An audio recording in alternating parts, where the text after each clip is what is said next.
Alright, so you can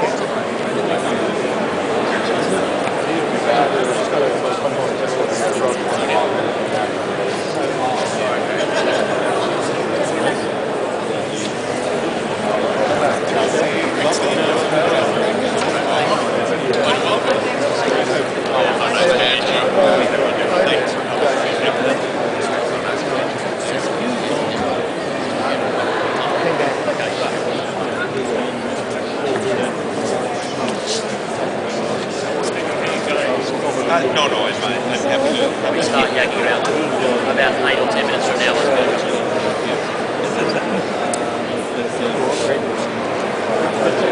See, that's 2 times 4 minutes to save the world. If we're starting in 8 minutes, there's quite a lot to do. Most people's initial response is just, that's a long time. 10 minutes to 10 seconds. It sounded like he was going for a long time, even though he was incredibly articulate. Yeah. Great things in there, and it was all, it still actually felt to me like we were on. Ladies and gentlemen, good evening. Yeah.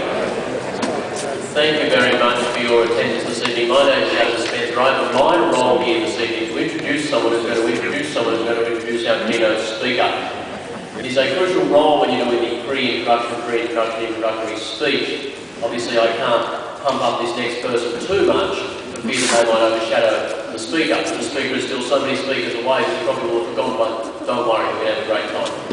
We are very lucky to be here this evening to hear what is going to transpire. Some of us already this afternoon have been quite a special event, the launch of the University of Sydney's Institute for Sustainable Solutions, a commitment from the university to bring together the intellectual firepower of many academics from many different disciplines to face the big questions in our society. And in thinking about those this afternoon, I was thinking about how we do in Australia great intellectual thought and great minds and what brings us together. We have, of course, that curious concept of the Australian of the Year. The Australian of the Year, you might not be familiar with it, Professor Sachs. The Australian of the Year honours one of us each year for great achievements. And there are basically 2 kinds of people who can win Australian of the Year. There are world-class scientific thinkers who, despite the tyranny of distance, have done amazing things. Ian Fraser, Fiona Wood, Fiona Stanley. Or the award often goes to men in their late 30s who are very good at cricket. It is the dichotomy. I did once meet an Australian of the Year in my time on Triple J Radio. I was lucky enough to interview Steve Waugh, the then retiring Australian cricket captain. And I asked Steve Waugh a question I'd always wanted to ask him. I said, Steve, intellectually, you're the most hard-to-crack, toughest nut in the game of cricket. When you throw up the shutters, there's no way through. Have you always been such a tough bastard, Steve? Have you always been like that?